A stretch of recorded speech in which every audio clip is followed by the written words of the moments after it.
What's up, guys? I thought we...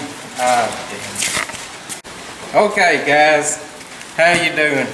It's August the 2nd, 3rd, 4th, 5th. Alright, start over. What's up, guys? I'm Dylan Joyce. A lot of you already subscribed to my channel, and I thought I'd do a little equipment tour and show y'all a little bit of the shop and what we have to work with and how we do things around here. This is the thing right here that keeps us moving all the time. It's our 2013 GMC service truck. We don't know what we would do without it. It keeps all the equipment serviced and moving. It's our mobile shop on wheels. This right here is my son's pride and joy. It's got lots of irons on it, even though it's a late model. Probably the latest model tractor we have on the farm. And then here's old Luigi. She's our 1967 Clark forklift, gas powered, no propane. We bought it for $1,200 with no brakes, and it wouldn't pull itself. And we put brake fluid in it, transmission fluid in it, and now it works like a charm. It's another piece of equipment we don't know what we would do without. And we got it hooked to our water wagon. This is what we move water to and from the field with for our sprayer. We remodeled it this year. We extended the tongue and put this deck on it to carry a bulk chemical tank. It's a S&N brand. We repainted it when we reworked it. Got a 35-gallon mixing cone on it. Got a Briggs & Stratton 2-inch pump. We have a battery mounted on it to run our bulk tanks. We just hooked the alligator clips right here, and if you see this wire running to the front, it's hooked into that plug right there, so when you're running down the road, the truck charges the battery and you don't have to worry about a dead battery. And then we got old Faithful right here. This is our fishing boat. When we need to get away from the farm a little bit, we'll go fishing in the afternoons or in the morning when we're kind of slow. We set it up a lot differently than what it was when we bought it. See, there's one thing about us. When we buy something, it hardly, when we get through with it, it hardly ever looks like what we bought. It's got the mighty 25-horse Mariner. It's good to get you across Gibson County Lake. That's a no-wake zone. She smokes a little when you first start it up, but she normally starts up pretty good.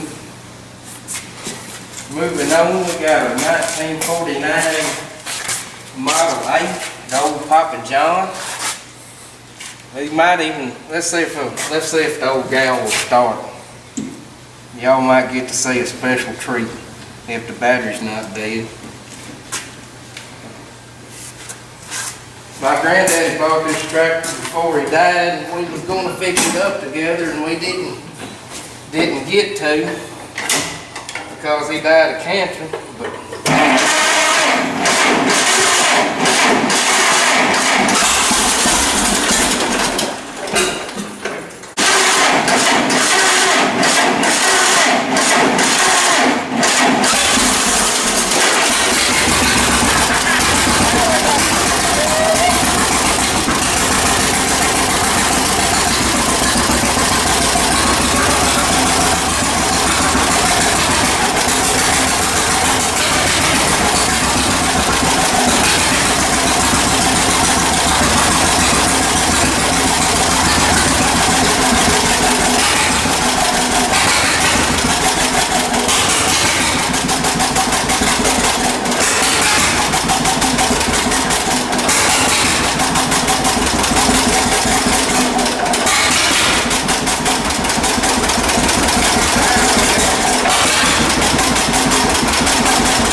through everything there was to go through on this gal. This summer to get it ready for the 4th of July parade that was canceled. But even though it was canceled, you know what we done? Heck with the coronavirus. We hooked a trailer behind it, put some straw on it, and we had a hay ride down where the parade normally goes. So take that, social distancing, and all that bull crap. But anyways, it's an older restoration on the tractor. I've done it. It's probably 15 years ago. No, it wasn't that long. Probably 10 years ago. But happy with how it turns out. There's a few things that need freshening up on it to make it look a little better. But we got it running good again, and we need to put a new clutch in it, and need to rework the brakes on it. But other than that, it's a good running little rig. And then this is our 1981 4640. And my granddad bought it brand new. Used to have rice and cane tires on it. We took him off and put the better Firestone 23-degree tires on it. A little bit of history. My granddad farmed, and then in 1994 he retired and let somebody else work his ground, but he kept his equipment. And his equipment sat mostly unused for about really up until 2006. And that's when I decided I wanted to start farming, and I slowly started gathering up farm ground to work. And when I started really working some ground, it had 3,400 hours on it. And now it's got 5,239 hours on it. And it's a real good tractor. It takes care of it. Y'all want to hop up in the cab, I'll show y'all the technology in it. We got auto steer, which is I call it, it's easy steer, but that little wheel right there goes down there and turns the wheel and drives it in a straight line. We got a Case IH FM 750 monitor that runs the guidance, and then that's our brand new Vanguard planter monitor. We just put it in this year, and it's a touchscreen. We did have another monitor in here, and it was a Vanguard, and it done a really good job. But we are trying to get things set up where we can run the drill and the planter both at the same time during the busy times of year, and we're going to use that other monitor for the drill. Right there's my Accurate. That runs the hydraulic drive on my planter to control the population. And then right there, that little box controls, we got a splitter box because our planter requires 4 remotes and we don't have but 3. And then there's our micro track monitor. That runs the starter fertilizer on the planter, controls the rate and how much fertilizer we put down. And then there's our airbag control, and it increases or decreases the pressure on the downforce on the airbags for the planter. Here's our planter. I call it the Johnny Cash planter. We built it one piece at a time. We pretty well built this planter from scratch. I think the row units, most of the planter is around a 1979 model, but there's nothing on this planter that has not been touched or gone through. When we built this planter in 2016, it was basically a new planter other than the frame and the row units. We stripped this frame down, completely repainted it, went through all the row units, replaced the bushings, new disc openers, new row cleaners, bought those spiked wheels at an auction, but they was basically new. Somebody had took them off a planter and we bought them. Put the starter fertilizer set up on it. Air compressor for the airbags to control the downforce. That pump here was we added it this year. That keeps the fertilizer agitated and circulating, because we have started running fungicide and insecticide in the furrow to get the corn off to a good start. And it with no agitation, it was settling out. We was trying to run generics to cut some of the cost, and we was having problems, and we switched to name brand chemicals, and we was still having a little bit of an issue, not as bad, but we put that on there, and now we can run whatever we want to. It's got enough volume that it can keep it stirred up. All right, back in the back, that's our 1560 drill. That's what we drill our soybeans with and our wheat. We were running a Case IH minimum till drill, and we decided we really wanted to go heavy into the no-till on our wheat to save some time and effort. We got a lot of hills that like to wash, and we thought if we can start no-tilling our wheat, it'd really be a big benefit and help to hold our hills in place. All right, let's go on this side. I think y'all can see a little better. This is our 1994 Tyler Patriot XL. It's got a 120 horse John Deere engine in it, a 750 gallon tank, and a 75-foot boom. We bought this in 2018. It had 3,896 hours on it. Now it's got 4,252 hours.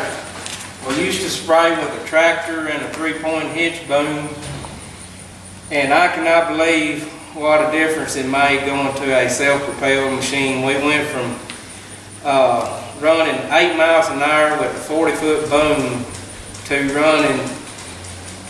we run anywhere from 8 to 10 miles an hour, a good flat field. We can step up to 12 miles an hour, but we're doing that running a 75-foot boom. We've started running our nitrogen with the sprayer, streaming nitrogen on the corn when it's about 6 inches tall. And we put out about 45 gallons to the acre at 6 miles an hour, and you can put out lots of fertilizer quick. We put out a tank about every 15 minutes. But it's got the same setup inside as the tractor does. It's got a FM 750 screen and an easy steer motor, and that provides guidance and keep us on the straight line. You don't have to worry about steering it. You can really watch your booms and what's going on a lot better if you're not having to steer it. Also has rate and automatic section control, and it has 6 boom sections on it. It originally had 3 from the factory, and they was manually controlled, and you can still manually control them. But when you flip it in automatic, the screen takes care of everything. It keeps you from doubling up on chemical. It's amazing how much savings that it made when we went to the 6 boom sections and the automatic section control. But I like that everything is contained in that one unit. My rate control, section control, guidance, and it's all up on one page. Unlike some other things I've run that's kind of all over the place, I like how they've got it all in one screen and all my information just right there in front of me. The 2007 model John Deere Gator 620i. It was the original Gator we bought. And when we bought this thing, we never dreamed that we would use it as much as we do. And we never dreamed that we would end up buying a second one. But it's been a good machine. You can tell we got a spray boom in the back on it. Use it to spray with, pull anything. Back headers in the shed with it. It's just an all-around useful piece of equipment. Good for scalping crops. So you name it, it can pretty well do it. Back in the back, we got our 1991 model John Deere 9400. It's got the got the bigger 6.8 liter engine in it. I really like that engine. Some people say the 9400 is a little short on horsepower, and I agree to a point. Mostly the only time we ever have trouble is cutting green stem beans. But any other time, it runs off with a 6-row head shelling corn. Normally we can shell 200 bushel corn 4 miles an hour with very little loss out the back. It's a very impressive machine to me, which I came from a 6620, and with that same 6-row head we couldn't run it about 2.5 miles an hour, and that's back when we first started, and we were making 150, 160 bushel corn. Our yields the past 5 years have really come up, which we've been blessed with some good weather in West Tennessee the past few years. But this combine's got 5,257 engine hours on it and 3,762 separator hours on it. I think, excuse me, I can't remember how many hours it had when we bought it. I want to say like, let's see here, it's showing probably like 4,200 engine hours on it. I think we put about 1,000 hours on the engine. But we really like it. In the future, we wish we could find us a 25-foot flex draper to put on it, but that's like finding a needle in a haystack, and if you do find one, they're worth more than the combine. So we're thinking about just in the future, if we add more ground, to just try to trade for like a 97-70. But right now it's doing a real good job for us. Back here in the back, we got our John Deere 500 grain cart. It's a good old cart. It's moved lots of grain just for us. And I don't know how old it is. I know it's one of the earlier models because it does not have the heavier hinge on the auger.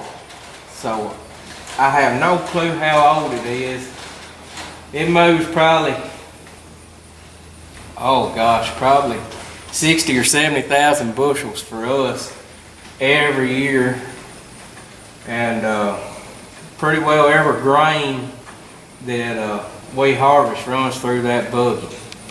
And I bought it in 2013, the same year I bought the 6620 combine I had, and it was perfect for that 6620. You could put two dumps on it, and it pretty well was perfect filling it up. Now with this combine, you can only put about 1.5 band on it, which it's got the large extensions on it. It holds about 250 bushels of corn.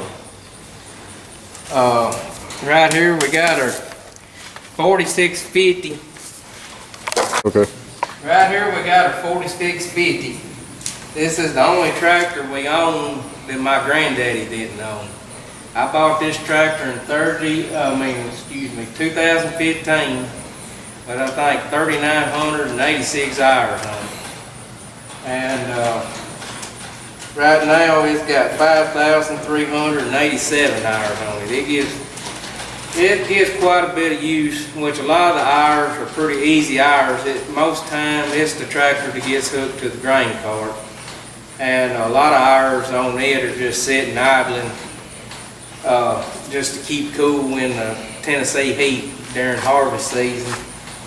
And it's a really, really good tractor. It's a super stout tractor, which we bought it in 15, and dang, in 16,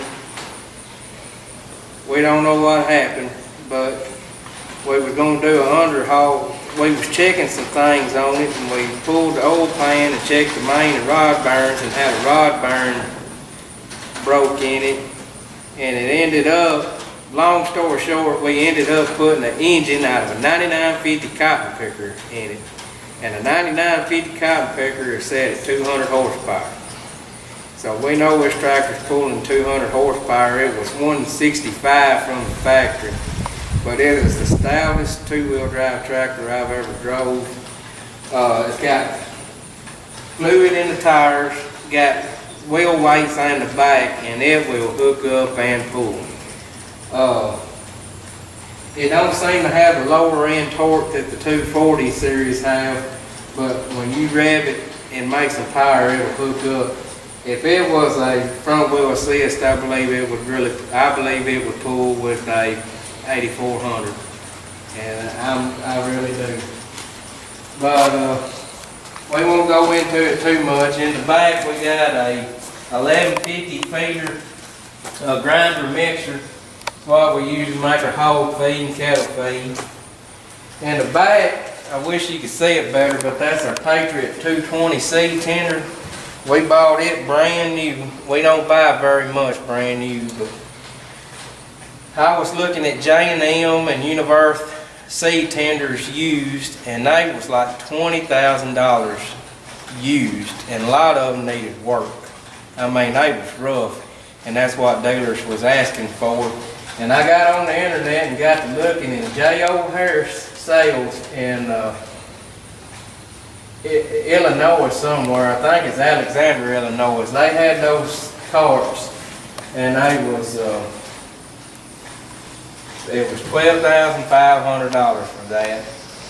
And I told Robert, I said, let's go on and buy us one brand new, and we know we'll keep it in the shed and take care of it, and it should last us forever. And it's got the long auger so that if we ever go to a bulk fill planter, we should be able to fill it up. It's, like I said, we hardly ever buy anything brand new, but we was trying to kind of look to the future, and we plan on making that last us a long, long time. Right here is a New Holland 315 baler, and we bought this at an auction. I was sitting at home, we saw it come in the day before, and it started in raining and was cold and wet and nasty. And I decided you could bid online, and I decided, well, I'll just sit at home on the computer and bid on it. And I sat at home on the computer and bid on it, and we paid $600 for it. We brought it home. It looked like it'd been sitting in the shed a long time, hadn't been used. We brought it home, put new twine in it, hooked it to the 4230, and went to baling hay, and it broke about 4 or 5 bales, and then it started tying, and it very rarely breaks a bale. It does a good job. The gearbox leaks a little bit on it. We just keep an eye on the gearbox oil, and I had to do a little, it got out of time, and I had to replace one little piece, one little hook thing in the knotters. But other than that, that's been a good baler. Right here we got our mowers. I know I said we rarely buy new stuff, but we did buy these mowers brand new. We was mowing on a John Deere 116, which was 32 years old, and a GT 245 that had been to hell and back. And we had just got tired of mowing on junk mowers, and we wanted something nice. We don't have, in the springtime, we don't have a lot of time to mess with mowing the yard. And we wanted something nice that we could get on, didn't have to worry about reliability, and get the yard mowed fast so that we could get back in the field where we belong. This is a 525E with a 54-inch cut, and this one here is mine. It's a 535M with a 62-inch cut, and they're just residential mowers. They're not commercials or nothing, but we don't beat the crap out of them. And you know, we're just mowing the shop and our own personal yards, and we try to take care of stuff so they get the job done for us. And we have never regretted buying them. Our life is so much easier with them in our lives than trying to mow on a wore out piece of junk that dollars you to death. And then right here is my John Deere 825M. It's basically just a newer version of the old 825i. It's nearly identical. But I ain't gonna talk about it much. I got a whole video on it if you want to find it. But I got a radio in here. I play it. This one we use it for working and playing. But I got a radio in here where I can listen to the radio while we're running down the road, scouting crops or checking crops or just riding for fun. And this seat right here is for my kids, or if we have a scout or something, or a salesman won't come look at the crop with us, we can put them back there and ride to the field and go check it out. We've done that quite a bit. And comes really in handy. I didn't want a four-seater because gosh, they're long as my freaking pickup, and I wanted something with maneuverability and something that would scoot on down the road. Right here where this equipment is set, and we plan on building a shed in the future. We was going to build it this summer, and the freaking coronavirus hit, and corn went from $4 down today. They're paying at the local elevator for fall of like $3.10 a bushel. So I hate that the equipment sits outside, but it's hard to spend $10,000 on a shed when you don't know if you're gonna make a profit this year. And I hate that, but that's just part of farming. I can't. It's hard to spend money that you might not have this winter, and that's the reason we ain't built the shed. You can see we've moved all the dirt for it, built the tires to, to keep water from running in it, and we've built it up where this equipment is sitting so that water don't run in the shop. But this is an 8-row liquid bar. We bought it in 2015. Or maybe it was 6. We bought it in 16 and redone it in the spring of 16. When the co-op quit selling anhydrous. And we run 200 to 300 acres with it every year up until last year. And it seems like the past 2 springs it has been a booger to get a crop in. And we just started using the sprayer, streaming the nitrogen on. And it's worked so good that I think we're just going to keep using the sprayer, and we're going to try to sell this fall. I've already put it on the internet in a few places, but everybody's not really interested in an 8-row bar. It's kind of small. Most everybody wants a 12 or 16 row, and there's a few 60-foot bars in this part of the country. The bigger guys have got Vermeer hay tedder. Got a Vermeer hay rake. They're both older units, but no more hay than we put up. They do the job.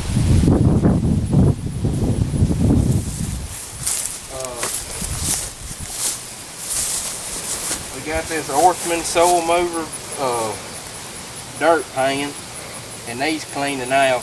We was moving dirt in the spring, and it was real sticky, and it stuck in the bucket. But it needs a cylinder rebuilt, and needs some pans put in it. That's our one of our summertime jobs we got to do. But I bought it in 2015. The first, what I call first big crop we had, and we have moved lots of yards of dirt with it, built lots of basins, and it's probably paid for itself several times in just saving our dirt from going down the creek and from what I'd had to pay somebody else. We got I have no clue what brand ripper this is, but it don't get pulled as much as it used to. I used to think ripping made a real big difference until I got a yield monitor, and I done some side-by-sides, ripped some in-rows, and where I ripped them in-rows, that corn looked better all year long until I put the combine in it, and the yield monitor said there was no difference. So yes, it visually looked good, but there was no yield difference, and I couldn't see wasting the fuel pulling it. But we still run it some, and you know, where we do dirt work and got hard compacted spots. And it's a good tool to have around. It just don't get pulled much anymore. There's something in the back that I'm gonna try pulling some more this fall. Try it out. It's a pasture ripper. I traded a Alice Chandler's planter for it from when I used to build food plot planters out of the Alice Chandler's, and the reason I used Alice Chandler's was they had ground drive units and made it easy for people to pull behind small tractors. This is our PTO ditcher for surface drainage. We work mostly hills, but we do have a few bottoms, and if you want to make a crop in them bottoms, you better know where to put your ditches, and you better know how to get the water off of it. And I've tried some of them bottoms before. I've tried not running the ditches, and it'll bite you in the butt every time. And then here is our 79 model 4640. My granddaddy bought it, and it wasn't new, but I think it was same as new when he bought it. This tractor's had a little tougher life than the other one, which a lot of it had to do with it was always a big tractor. It had more, it was always stouter, always pulled better than the other tractor, and that's the reason he planted with it. And he always pulled the disc and the do-all with this tractor. And we put the front end blade on it, and like, I think 2012 is when I put the front end blade on it. And it's running the front end blade just hard on them. It makes the frame rails vibrate loose, and it seems like we always have a few more oil leaks and stuff on this one, just from the force of that blade always pushing and pulling on the tractor. But it's got it's got 6,797 hours on it now. It's the highest hour tractor we got, other than the 4230 that ain't here. And then we got that bush hog that I bought in 2016. We had another bush hog, and it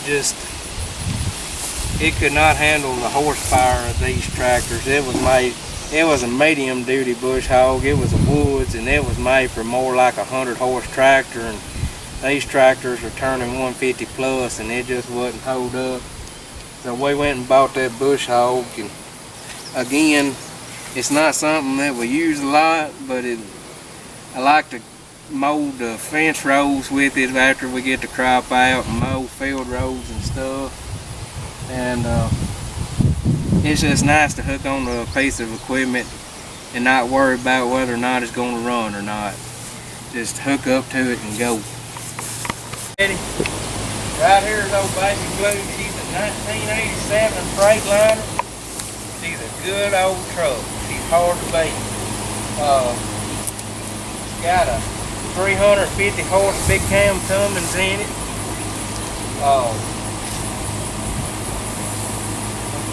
Got a 32-foot hopper bottom. It holds about, depending on the corn and where the corn's dry or not, holds 850 to 900 bushels. Holds about 750 to 850 bushels of beans. Got a 1993 model 643 corn head, 6-row, 30 inch. We bought this header in 2015. We bought a lot of equipment in 2015. We doubled in size in 2015, and we had to update a lot of equipment to be able to handle the acres. But we came from a 443, 4-row, 30 inch, 10 foot at a time. This one's 15 foot at a time, but we bought it in 15, brought it home, stripped it down, put new stalk rollers on it. The chains and sprockets was pretty good, was still good, so we ran them several years. But we repainted all the snouts and the decking, and then last year we reworked the top of the roll units, put new sprockets and chains on it, because You know, we run them others for 4 seasons, and it was time to replace them. So that header is a good header, and we played around with going to a 8-row header to put on that 9400, but they just work so good together. We hate to change. Got a 922 beam header, 22 foot, and flex header. Did we put these poly snouts on there? We took the old metal snouts off and went and bought some poly snouts to put on it. It's got the 4.5 cylinders to move the reel forward and back. And I thought that was something I would use a lot, but I don't really use it. Most of the time I run it all the way back to knock in beans in the auger. But it's kind of good having this header. I wish we had something a little newer, a little better shape. But everybody in the country that run a 900 series header all the time are giving us parts, sections, guards. So it works out good for us. Hell, I don't think we've ever paid well, we bought a whole rebuild kit one time, but as far as buying guards and sections, we very rarely, you know, if we break one or knock a section out, we rarely got to buy any, because just everybody gives them to us, because they've either went to MacDon Drapers or the newer Series 600 John Deere heads. Got a 21 foot 496 disc. It's on 7.5 inch spacing. It'll cut the ground up if there's some moisture in it. The only time I ever wish we had 9 inch spacings was in fall. Sometimes the ground's a little hard. I believe if we had 9 inch spacings, it would cut pretty good. But my granddaddy bought it brand new. Got a 568 Duo. I believe it's 19 foot. He bought it brand new. Back in the days when my granddad was farming, you could actually feller could buy a little something brand new. Most everything he bought was new or like new. But it's amazing how much things have changed since then. This is my dad's 488 hay bind, and we was running an old disc mower, and it was wore, slapped, out. Everything. I don't think there was a thing on it I hadn't touched. But he told me he's gonna buy this hay bind instead of a disc mower, and I told him I thought he was damn crazy. But hell, I pulled it and it does a good job. And well, hell, we had less trouble. We can move faster with it than that old wore out disc mower we had. It's a good mower. I really enjoyed pulling it. It's a little loud running because that sickle moving back and forth, and them impellers moving. But I really enjoyed running it what little I've ran it. And here's our starter fertilizer trailer, what we carry our seed around, corn seed around on, and our liquid fertilizer. I'm not going to talk too much about it. I got a video about it where we was working on it this spring. Here's some bonus footage. Here's our hog facility. Keep my feeder pigs over here, my smaller pigs over here. There's my big hogs over here. They're ready for the butcher. They some good old fat boys.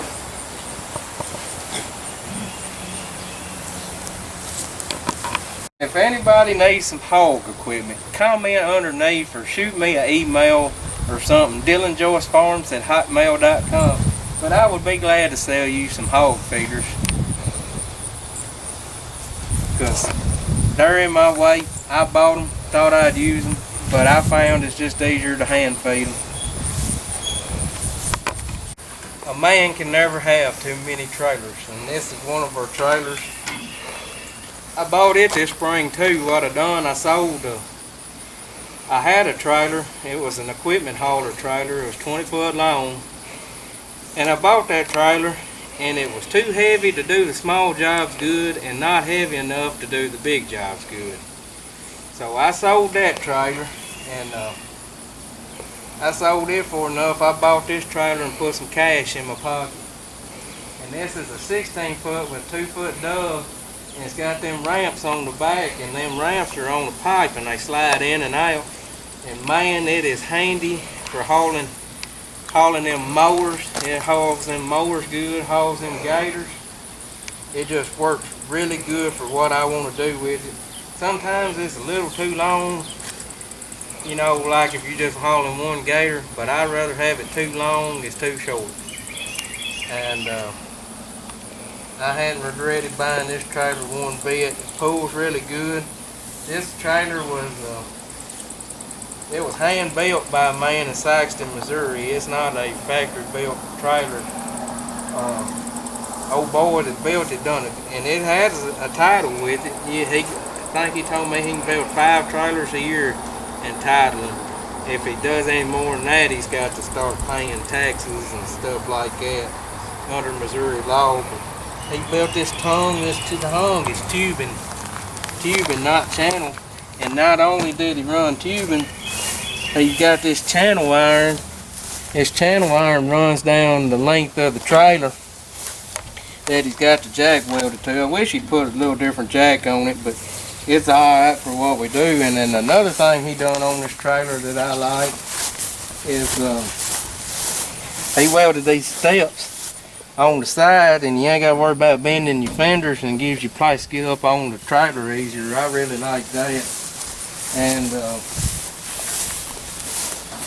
that's about it. It's a handy trailer to have. You can hook up to it and be gone in just a matter of seconds. And what's a man without his pickup? This is my 2007 Duramax. I bought it 2 years ago. Had 105,000 miles on it. And I bought it and brought it home, and I got kind of sick because I brought it home and we took it to Memphis to the Farm and Gin show, and I pulled out on the interstate and mashed on it. It said, clean DPF filter, reduced engine power.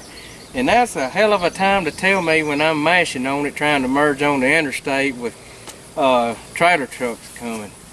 But I brought it home, and that DPF filter disappeared.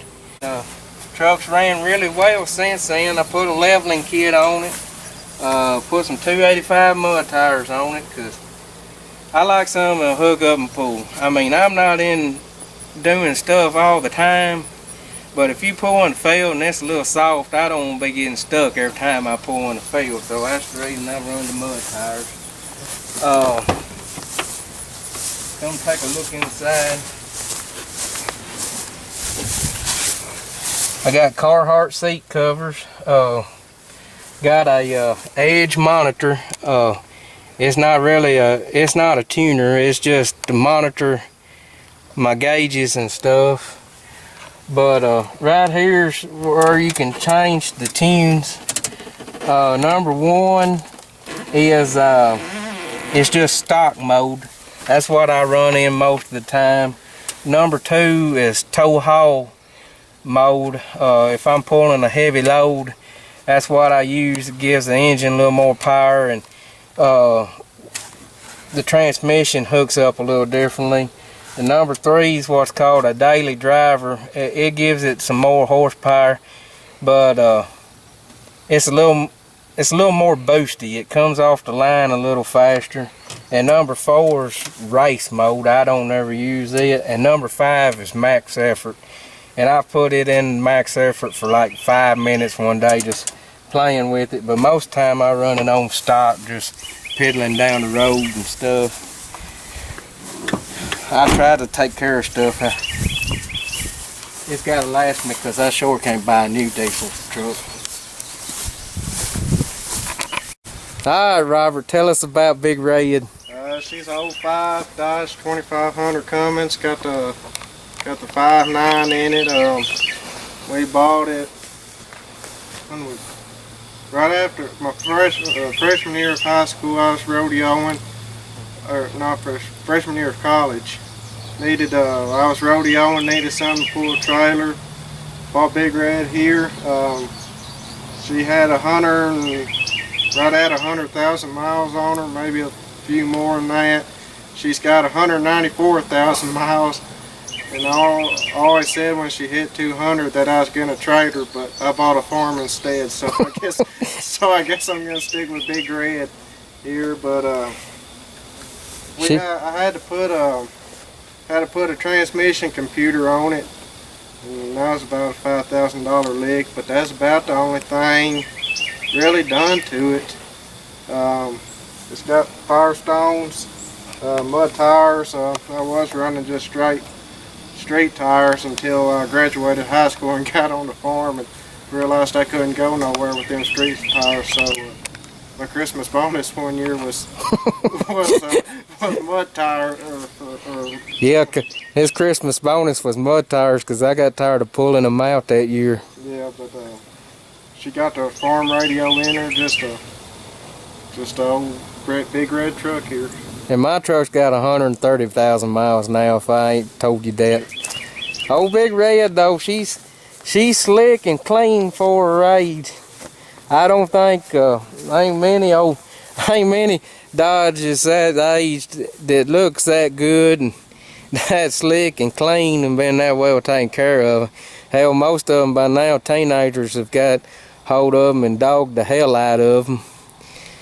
But, that's a look at the farm. I hope y'all have enjoyed it. Hope we hadn't bored y'all to death, and hope you kind of enjoyed what you see us what we work with, and because I enjoy seeing what other people work with and some of the older pieces of equipment that you might not always see out in the field, but that everybody's got hid somewhere in the fence row. But anyways, if you liked it, like and subscribe, and comment down below what you'd like to see us do next.